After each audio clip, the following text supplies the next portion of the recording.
Isang lalaking lasing naman na nanghamon umano ng away ang binaril sa Valenzuela. Arestadong lalaking bumaril at may unang balita, si Bea Pinlac.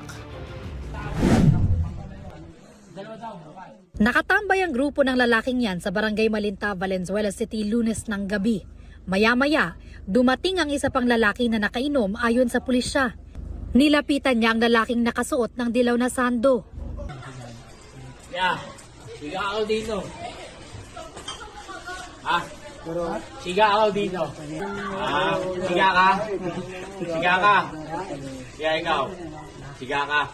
Hindi na nahagip sa video ang sumunod na pangyayari. Pero ayon sa pulisya, ang pangungursunada sa lalaking nakadilaw nauwi sa pamamaril. Parang hinamon itong ni victim si suspect. Nakursunadahan nitong biktima at itong si suspect. Pagkatapos siyang pagdiskita, nagkaroon pa sila ng pagtatalo hanggang doon nga, nauwi na doon sa pagkuha ng baril. Tapos binaril niya na itong biktima natin.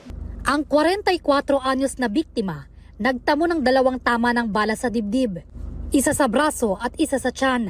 Agad siyang dinala sa ospital.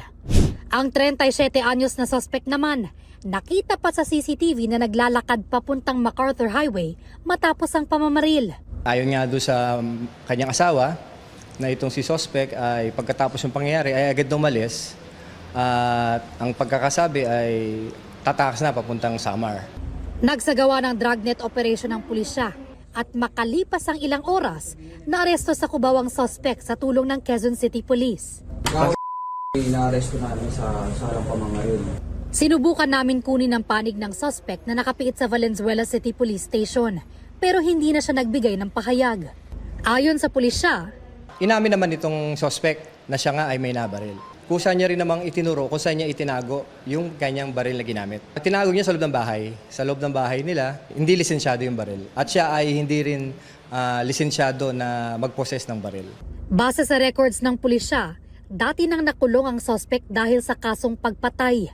Ngayon, reklamong frustrated homicide at illegal possession of firearms naman ang isinampa laban sa suspect. Ito ang unang balita. Bea Pinlac para sa GMA Integrated News.